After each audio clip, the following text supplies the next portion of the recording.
Horizon Forbidden West has been positioned as Sony's big holiday 2021 exclusive game for PlayStation, with it originally set to launch for both PS4 and PS5. However, it seems we are going to have to wait a bit longer to get our hands on the game. While it hasn't been officially confirmed by Sony, a reliable source has said that the Horizon Forbidden West release date has been delayed from 2021 to sometime in 2022. This is according to reputable leaker Jason Schreier, citing a source close to the matter. It's unclear exactly when in 2022 Horizon Forbidden West's new release date will be, and it's also unclear when Sony will make the announcement itself. Regardless, this news will no doubt be disappointing to those looking forward to playing Horizon Forbidden West this year, but many likely saw the writing on the wall. After all, it's nearly August and Sony had yet to announce a release date for the game. Months ago, leakers claimed that Horizon Forbidden West's release date would be delayed, and now that prediction has come true. With the recent Horizon Forbidden West Focus State of Play event, I thought that it would release this year, but we have to wait for an official confirmation from PlayStation and Guerrilla Games. I think there are two different cases for the delay of the game. The first one is the packed competition, as the month of September is packed with Death Stranding Director's Cut, Kena Bridge of Spirits, Life is Strange True Colors, Fist, Tales of Arise, and a few others. October is packed with Far Cry 6, Battlefield, which is a juggernaut. We don't know if a Call of Duty game releases this year, because of the lawsuits Activision is facing. So, October may not be right choice. Then we have November, where games like Halo Infinite, Forza Horizon 5 is releasing. So, November can be safe month for Horizon Forbidden West to shine, if the game releases at the end of the month. But, if the delay is real, they can't release the game on December or January because of Elden Ring. So they had to release the game in February or March, which may result in the delay of Gran Turismo 7, as God of War usually releases in March or April. So the situation of this delay is fucked up, and the second case for the delay can be the PC ports. The PC port of Horizon Zero Dawn is a disaster. Guerrilla had to concentrate on fixing the PC port for 9 months. Not only that, but they have also worked on the Death Stranding PC port. So, here we go. This is also one of my reasons that exclusive games are always good and PC porting is not a good thing. This is one of the many reasons I do not like games going to PC, because of the time they put in the porting can be greatly utilized for something productive. If the Horizon Forbidden West delay is true, then it's certainly a disappointment. Fans of Horizon Zero Dawn were really looking forward to capping off the year with a sequel to one of the PS4's most popular games. However, the delay's impact on Sony is more important than its impact on the Horizon brand. Horizon Forbidden West could make fantastic sales during the holiday season thanks to its notoriety, but if it's just not ready to release, Sony has a big gap in its game lineup for the rest of 2021. Delay or no delay, Horizon Forbidden West will probably sell well. Horizon Zero Dawn met widespread acclaim and was more than worthy of the sequel, so there's no doubt that fans will jump on it. Sony's problem is exacerbated by the fact it doesn't really have many games that could fill Horizon's shoes during the holiday season. Some PlayStation exclusives, like the martial arts brawler Sifu from Slocklap, have already been delayed into 2022. Other games, like the hotly anticipated God of War Ragnarok, don't have release dates at all, meaning they'll almost certainly miss the boat on 2021's holiday season. Sony's options for replacing Horizon Forbidden West are slim. Games aren't the only thing Sony has to worry about for holiday 2021 either. Console sales are also important during the holidays, but PS5s are still hard to find. A chip shortage continues to plague PS5 production, which keeps supply lower than demand. It also doesn't help that scalpers continue to snatch up PS5s, making the console much harder for PlayStation fans to afford. If the PS5 is still so hard to buy at the end of 2021, then it probably can't do much to help Sony make sales. This multitude of conveniences shows just how hard Sony will have to work to make the most of the holiday season. It has a few valuable games meant to arrive on PS4 and PS5 well before the holidays that might be its key to success in the holidays. PlayStation fans may start seeing a lot of advertisements for Kena Bridge of Spirits, Deathloop, and so on if Sony has to accommodate for a delayed Horizon Forbidden West. As valuable and helpful as Horizon has been to the PlayStation brand, a delay of the second game would clearly raise some issues. The Horizon Forbidden West release date delay is going to leave a big void for PlayStation this holiday season. There's now not a whole lot in terms of PlayStation exclusives go, besides Ghost of Tsushima Director's Cut and Death Stranding Director's Cut. Pure PS5 exclusives are even harder to come by, with Death Stranding Director's Cut being one of the only PS5 exclusives confirmed for release in the second half of 2021. It's possible that Sony has some surprises up its sleeve for later this year, though that remains to be seen. The PlayStation event happening within the next couple of months, and if those rumors pan out, perhaps that's when Sony will finalize its lineup for the second half of 2021. In the meantime, we should stay tuned for more information on why exactly Horizon Forbidden West has been delayed to 2022, or maybe the mysterious abandoned game is the holiday showstopper, whether it is Silent Hill or Metal Gear Solid. Insomniac Games, the creators of last year's hit PlayStation exclusive Marvel's Spider-Man Miles Morales, have just revealed some staggering stats about the game. Given that Miles Morales is a sales success, it should come as no surprise that players from all around the world have spent a large amount of time swinging across Manhattan. Marvel's Spider-Man Miles Morales is a standalone expansion to the original game from 2018. While controlling Miles is not all that different from Peter, he does get access to a few new gadgets and moves. His unique powers consist of special Venom abilities that add more dynamicity to the combat encounters. Marvel's Spider-Man Miles Morales was well received when it launched last year, and is generally considered as an excellent follow-up to Peter's adventure. As a way to celebrate Spider-Man Day, and to thank their fans for playing the game, Insomniac Games decided to tweet out some crazy stats. Players have collectively spent over 11,000 years playing as Miles. They have defeated over 7 billion enemies and stopped more than 190 million crimes. It is surprising to learn that players have located over 224 million collectibles throughout their adventure, as there are only 69 of them in the game. It shows that the audience greatly enjoyed exploring the game's world, which trimmed some of the fat from the original game's version of New York.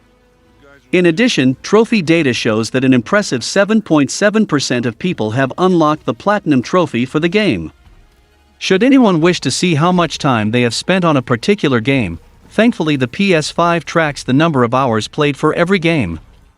The second picture in the tweet highlights some other gameplay-related stats that are just as high, including the fact that one of the new abilities, Venom Smash, has been used over 727 million times. In a game where swinging around the world is fast and exciting, it's unusual to see that players have taken more than 62 million subway rides, which acts as the game's fast travel system. Not so unusual is the fact that over 9 million Bodega cat suits have been equipped though, as fans have grown to love Miles' feline friend.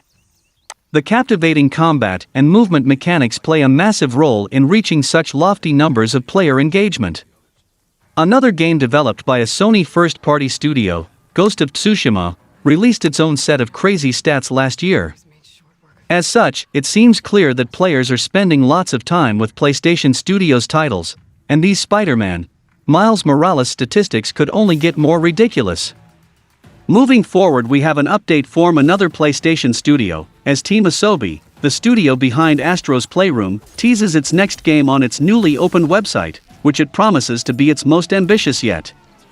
With the PlayStation 5 available for almost 9 months now, the list of standout titles for the platform is slowly growing longer and longer, especially with major exclusives such as Ratchet and Clank Rift Apart and Returnal, and major third-party titles like Resident Evil Village. One unexpected title that has still managed to win fans' hearts over is Astro's Playroom, the game that came installed with every PlayStation 5 console at launch. With the success of Astro's Playroom, developer Team Asobi has opened its new studio, revealing that its next game will be its most ambitious project yet. Astro's Playroom's roots run all the way back to the PlayStation 4's launch, with the system launching in 2013 with a built-in application known as the Playroom, also developed by Team Asobi, which was initially a division of Sony's Japan studio. The Playroom was made to demonstrate the PlayStation camera and DualShock 4. The robots featured in the playroom went on to inspire Astrobot, the character who made his debut in the 2018 PlayStation VR title Astrobot Rescue Mission. The success of this title went on to inspire Astro's Playroom, which demonstrated the PS5's features in 4 unique levels referencing the history of PlayStation. Shortly after Astro's Playroom released in 2020, it was revealed that Team Asobi's parent, Japan Studio, would be restructured around its subsidiary as it begun development of its next game. Team Asobi also confirmed that Astro would return in a PlayStation blog post shortly after the game's release. Now, an official website dedicated to Team Asobi has launched highlighting the titles it has developed while also advertising jobs currently available at the Tokyo studio. The studio has described its current project as its most ambitious game yet. Team Asobi and Polyphony Digital, the studio behind the Gran Turismo series, are the only 2 Japanese studios that are part of PlayStation Studios. It's unclear whether Team Asobi's next title will return the VR style of Astrobot Rescue Mission or stick to Astro's Playroom's open 3D platforming style. With the next generation of PlayStation VR slated to release next year, it's entirely possible that the studio could be hard at work at the first major game intended to demonstrate the hardware's power just as it did with the original PSVR and PS5 before it. We could see the title teased at Sony's next Games Showcase, which is to take place later this month. However, it may be too early as Astro's Playroom only released almost 9 months ago. Last month's PlayStation Now titles were some of its biggest to date, with God of War 4, Red Dead Redemption 2 headlining the lineup alongside Nioh 2 and Judgment. With the month wrapped up, it seems Sony is gearing up to offer a lineup of new titles for August, with the roster including another batch of big names. This month, players will be able to hop into Ghost Runner, Nier Automata, and Undertale with a PS Now subscription, with all 3 games arriving tomorrow, August 3rd. Both Ghost Runner and Undertale will be available on the service for the foreseeable future, while Nier Automata will leave on November 1st. Ghost Runner is the most recent game of the trio, launching last year. It takes place in a dystopian sci-fi world seeing players dash around large environments with a katana, slicing up enemies as they avoid bullets, and use the game's titular protagonist's acrobatics to conquer levels. It's a good time to jump into the title considering it's getting a sequel, with 1 more level currently in the early stages of developing a Ghost Runner 2. Nier Automata, on the other hand, launched back in 2017 to a ton of acclaim. The title is a sci-fi, post-apocalyptic adventure following protagonists 2B and 9S, a pair of androids fighting back against alien machines ravaging the world. In the years since its release, Automata has gone on to be hailed by critics and fans alike, with many celebrating its fun combat, rich world, and surprising story. Finally, Toby Fox's Undertale has quickly become a classic in the years since its launch back in 2015, seeing players descend into an underworld filled with monsters. What follows is a very different RPG than what players might expect, as they're forced to decide whether to befriend the various creatures residing in the underground kingdom or eradicate them. Their choices will affect the story and their relationship with key characters significantly, leading to an array of endings. The game has been hailed for its quirky comedy, unique combat, catchy music, and more over the years, with Toby Fox currently working on a sequel known as Deltarune. For those who want a few extra games this month, they can grab a host of titles through PlayStation Plus, with August's offerings including Hunter's Arena Legends, Plants vs. Zombies Battle for Neighborville, and Tennis World Tour. PS Now subscribers also have a huge library of games to fall back on after they're done with August's latest additions, including God of War, The Witcher 3 Wild Hunt, Fallout 4, Detroit Become Human, Horizon Zero Dawn, and many more. The latest fiscal quarter has come to a close and, as a result, a great many companies are reporting on their quarterly financial results and forecasts for future business and sales. It's a good time to glean information from most companies about what lies ahead, or how business has responded to ongoing events. Such is the case with Sony, with the PlayStation 5 now out in the field and available to consumers. With its Q1 2021 earnings results in the books, Sony shared that it has assured the components to safely move towards its goal of 14.8 million PS5s sold in this fiscal year. Sony released its Q1 2021 earnings results on its investor relations website on August 4, 2021. According to the speech transcript attached to the earnings results presentation, the company has gathered what it needs to adequately achieve the PS5's 14.8 million unit sales goal by the end of its fiscal year. In fact, the company has claimed that it has the components to put around 12 million more PS5 consoles into the marketplace by the end of its fiscal year on March 31, 2022. Throughout its launch, Sony's PS5 has been caught up in the tech industry-wide semiconductor shortage, but Sony claims it has secured the resources to meet its goals throughout the rest of its fiscal year.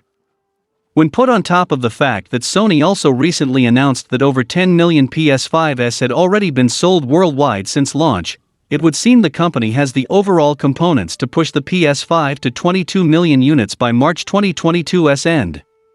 There has been the issue of semiconductor shortage which continues to affect most of the tech industry, including the PS5. However, during an accompanying Q1 2021 web call, Sony CFO Hiroki Totoki shared that the shortage is a non-issue for its forecast. Sony said it sold 2.3 million PlayStation 5 models and 500,000 PlayStation 4 models in the first quarter. The cumulative shipment of PlayStation 5 consoles reached 10.1 million units. The cumulative shipments of the PlayStation 4 consoles reached 116.4 million units. Also, the monthly active users reached 104 million, and the PlayStation Plus users reached 46.3 million. Since Sony began using PS Plus to support the release of PS5 and PS5 games in late 2020, the service has been on a bit of a hot streak. Several new or big games, like Final Fantasy VII Remake, have graced the service over the past year. In fact, the PS Plus free games for August 2021 have had the worst reception in over a year. However, despite the uptick in quality and quantity games month over month, it seems Sony has still lost a ton of subscriptions. Sony published its Q1 financial results here recently, where Sony reported a total number of PS Plus subscribers at 46.3 million. Compared to the two most recent quarters, this means over 1 million PS Plus subscriptions have been lost. According to data collated, this is the first time these 2 quarters have seen such a massive dip and decline in 8 years. Furthermore, there was a decline in monthly active users, those who played games on the PS network, of 10 million year-over-year in June 2021. It doesn't seem to be all bad news, however, or too concerning to Sony. In a webcast discussing these figures, Sony's chief financial officer Hiroki Totoki says that while numbers compared to last year are down, there is an increase if compared to fiscal year 2019. Totoki also don't believe it's a declining trend, but the result of last year's stay-at-home restrictions and the subsequent increase in gaming. After all, during the height of the pandemic last year, a ton of major companies urged folks to stay at home with initiatives, such as Sony's own Play-at-Home initiative and more. In addition, physical game revenue reached 25.6 billion yen, which is $0.23 billion, and digital version plus additional revenue, PS Store, reached 320.4 billion yen, which is $2.93 billion. The number of first-party games shipped also declined. 10.5 million units were shifted in Q1, compared to 18.4 million last year. But it's the best Q1 in gaming history for a company. This latest quarter lives somewhat in the shadow of last year's big launch, The Last of Us Part 2. Naughty Dog's acclaimed title shifted 4 million units within 3 days of its launch in June 2020, whereas this Q1's big first-party launches Ratchet and Clank, Rift Apart and Returnal reached 1.1 million and 560,000 respectively, and across longer time spans. Both titles are exclusive to PS5, which has a much lower install base than its forebear did when The Last of Us Part 2 arrived. The $499 PlayStation 5 no longer selling at a loss. The $399 PS5 Digital Edition is on track to have its loss offset by other hardware sales including peripherals and the PlayStation 4. Sony also confirmed that Ratchet and Clank Rift Apart, MLB The Show 2021 and Returnal exceeded expectations, and that's good to hear, so that we can get sequels. All in all, 63.6 million games were sold across both consoles in the most recent quarter, down from 91.4 million last year. Network services revenues rose nearly 10% to 102 billion yen, which is $934.2 million. PlayStation Plus subscribers rose year-on-year from 45 million to 46.3 million, but this is down from Q4's 47.6 million. Monthly active users were down both year-on-year from 114 million to 104 million and quarter-to-quarter from 109 million, although this tends to fluctuate over time. With this in mind, Sony's Q1 2021 reporting suggests the PlayStation 5 is on track to continue to do well and meet the company's expectations, though its yearly sales outlook has not changed from previous forecasts. Up next we have an update from Sucker Punch for Ghost of Tsushima, as Ghost of Tsushima is the game that keeps on giving, and soon players can get Legends as a standalone game with its new Rivals mode. When Ghost of Tsushima first released in 2020, it was heralded by critics and fans alike as a masterpiece. Though it had its detractors, this never stopped developer Sucker Punch from continuing to make the game even better. Since launch, players have gotten plenty of updates adding entirely new game modes for free, the foremost of which is the Legends mode.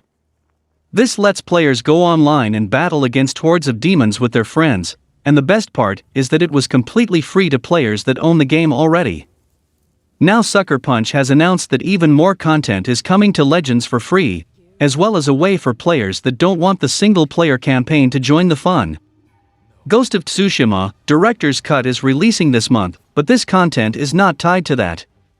All new Legends content will be available to all players whether they have the Director's Cut or not. Likewise, the new standalone version of Ghost of Tsushima Legends can be purchased without buying the Director's Cut of the full game. For those players that never got around to buying Ghost of Tsushima, there will soon be an option to jump straight into the multiplayer fun. While I highly recommend that you guys give Ghost of Tsushima's single-player story mode a try, this serves as a great and cheap way for players to see if they enjoy the gameplay. Ghost of Tsushima Legends can be purchased for $19.99 on PS4 or PS5, and is almost exactly the same as the version that comes with the full game. The only difference is that certain cosmetics that are unlocked in the single-player story will not be available. What's more, if players decide they want to get the full game later, they only have to pay the difference. For those players that have Ghost of Tsushima Legends, a new game mode is coming called Rivals.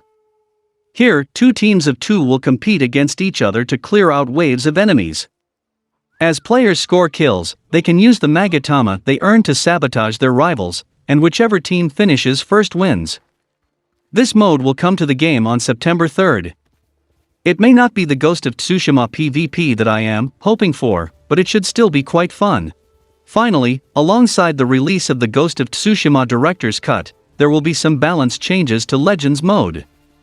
This includes things like shortening the length of survival mode, new weekly nightmare challenges, and more.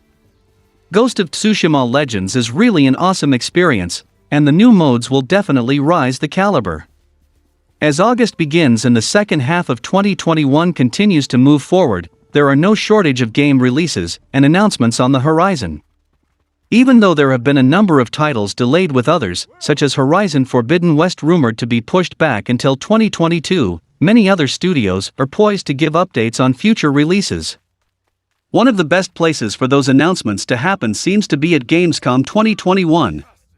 In a recent tweet by Jeff Keighley, the date and start times for Gamescom's opening night live presentation were revealed. According to Keighley, the festivities kick off 3 weeks from today on Wednesday, August 25th. The start times for the digital showcase are 11 PT/2 p.m. ET/8 p.m. CET. It seems the presentation gives gamers a look at titles releasing in the remainder of 2021, while also providing a glimpse at games coming further down the line. Some of the high-profile companies at Gamescom include Xbox, Activision, and Ubisoft, with 19 companies participating in all. With this many developers involved, it was revealed that the presentation is expected to last 2 hours. While the lineup of games for the 2-hour showcase wasn't revealed, with so many developers participating, some big announcements seem inevitable. With Halo Infinite set to launch later this year for Xbox consoles and PC, the event could provide the developers at 343 Industries with a chance to give a new look at the game's campaign. In addition, Ubisoft could give players an update on the status of the delayed Rainbow Six Extraction. The convention isn't just a showcase for AAA games, the organizers plan to reveal a number of the smaller projects from indie developers as well. This upcoming event continues the trend of digital-only gaming conventions. The event organizers originally planned to use a hybrid convention structure for Gamescom 2021, utilizing online live streams to showcase games and announcements along with offering gamers a chance to play games at a physical location. Unfortunately, this was scrapped in favor of a digital-only event, as many of the convention's partners couldn't commit to an in-person show. Since the global pandemic forced the gaming industry to adjust the way it normally operates, many events have consisted of digital shows instead of physical conventions such as the Game Awards 2020 and E3 2021. While a lack of fans at these events is an obvious disappointment, it seems as though it has become the new normal by this point. Despite the digital-only format of Gamescom 2021, with so many games to look forward to over the coming months, it seems likely that there will be some exciting announcements to come out of the event. And that's all for the video, guys. Like and share the video for a greater audience. Comment your thoughts on the topics, and if you want to contribute for the growth of the channel, the link to my PayPal in the video's description and in the channel banner. Donations are always appreciated. Thanks for watching the video, subscribe to the channel and click the bell icon, and until then from SMPV it's goodbye.